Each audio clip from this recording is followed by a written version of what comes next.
안녕하십니까. 오라클 피부과 노영우 원장입니다. 오늘은 꼭 알아야 할 피부 관련 상식 3가지에 대해서 보도록 하겠습니다.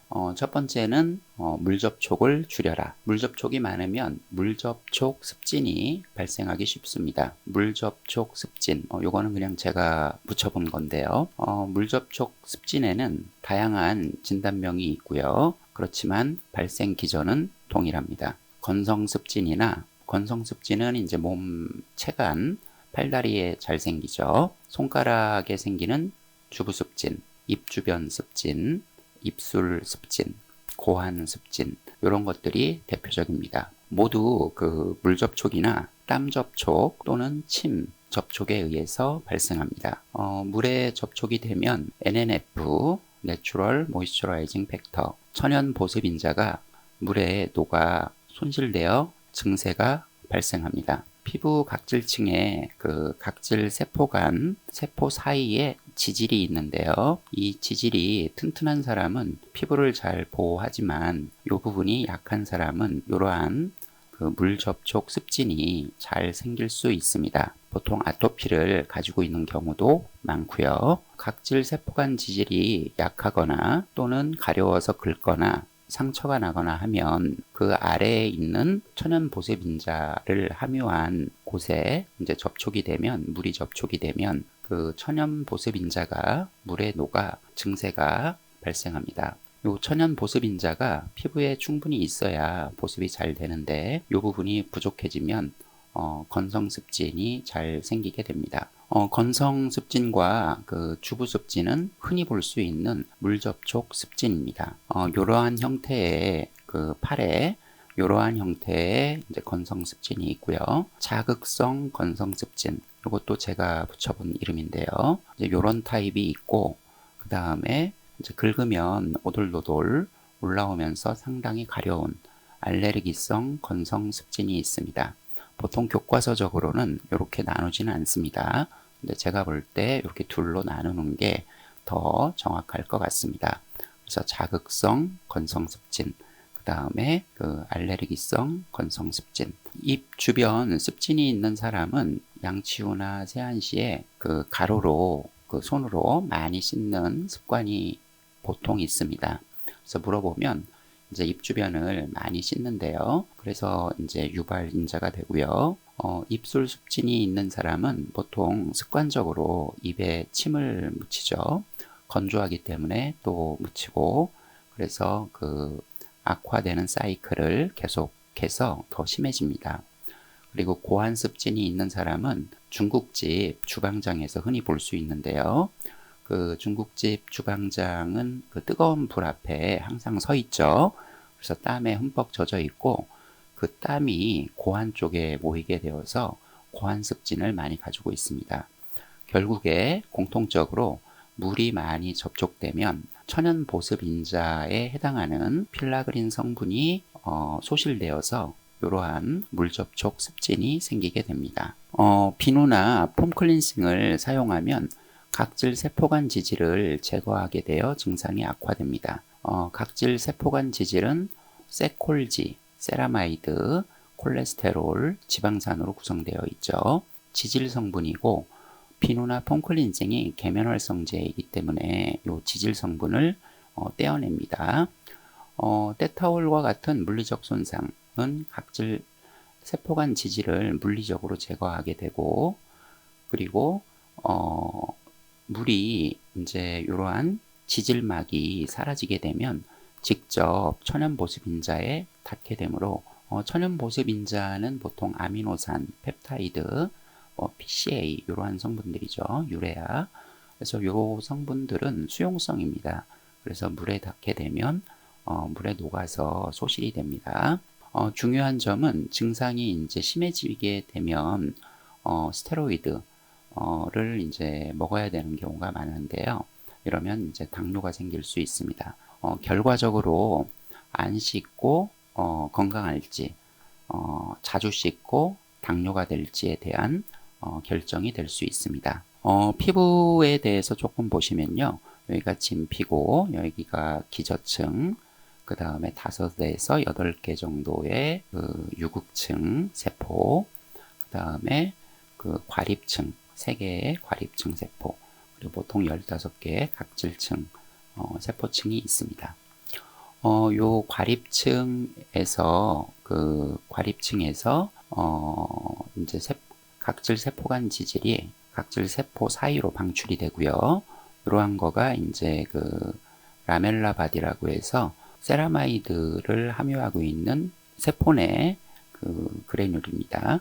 요게 이제 방출이 되면 요 각질 세포 사이로 그 세라마이드가 층을 이루게 되죠. 그리고 여기 점점점 찍어 놓은 것들은 과립층에 있는 필라그린을 함유한 그래놀입니다. 그래서 이러한 것들이 각질층으로 갈 때 각질층의 세포막 쪽에 이렇게 분포하게 됩니다. 좀 더 자세히 보시면요. 여기가 기저층이고요. 여기가 유국층, 이제 과립층, 각질층이 있는데요. 여기서 이제 과립층을 확대해서 보면 이러한 것들이 이제 필라그린인데 이게 천연 보습 인자입니다. 동글동글한 거가. 그래서 요거는 이제 케라토하이알린 그래놀이라고 하고 각각 요 하나하나는 이제 필라그린 모노머입니다. 요 필라그린이 이제 분해가 되면 대부분은 아미노산, 펩타이드, 그리고 PCA, 그리고 유레아 이러한 성분들을 함유하고 있습니다. 요게 이제 천연 보습 인자이고요. 그리고 각질층으로 가면 이러한 그 세포막 쪽에 이러한 필라그린과 단백질, 다양한 단백질들이 막을 형성하고 있는데요. 요거를 코니파이드 셀 엔벨로프라고 합니다. 그래서 쉽게 보면 각질층의 각질 세포 사이에는 그 세라마이드 성분의 지질막이 있고, 그리고 각질 세포 내에 필라그린 성분의 그 천연 보습 인자가 세포막 쪽에 있다 보시면 됩니다. 각질 세포 쪽에는 각질 세포간 지질에는 세라마이드, 각질 세포 내에 필라그린이 분해된 그 천연 보습 인자가 있다 보시면 됩니다.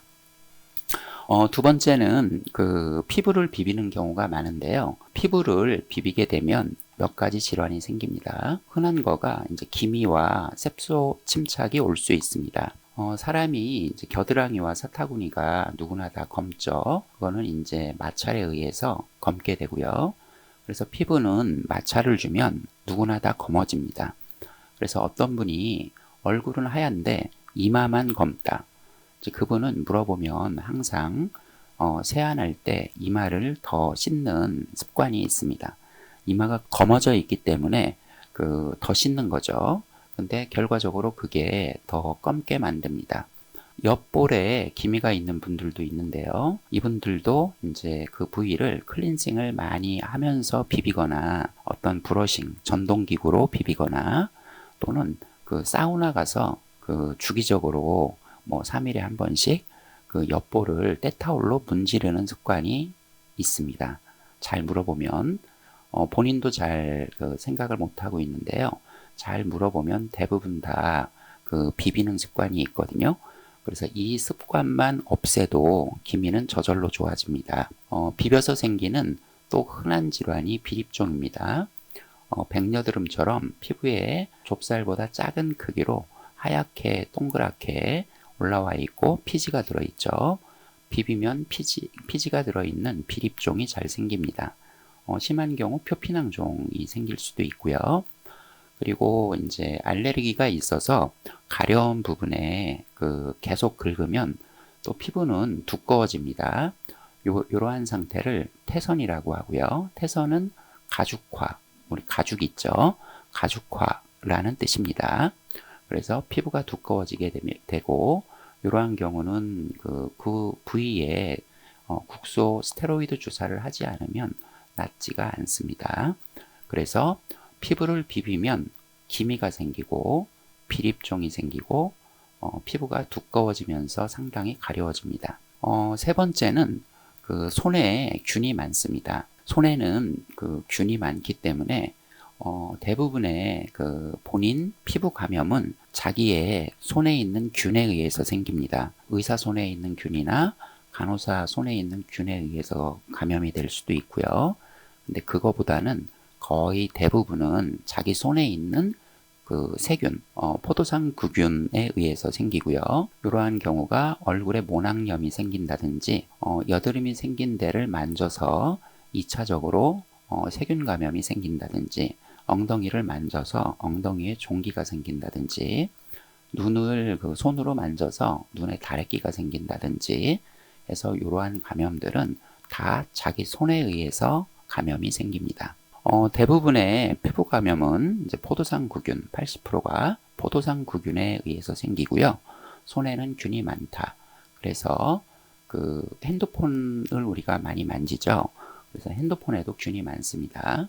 그렇다 하여서 뭐 균을 그렇게 신경 쓸 필요는 없고요. 가끔씩 그 세제로 손을 잘 씻어주면 되겠고요. 그렇지만 손을 또 너무 씻으면 아까 얘기한 주부습진이 올 수 있음을 주의해야 합니다.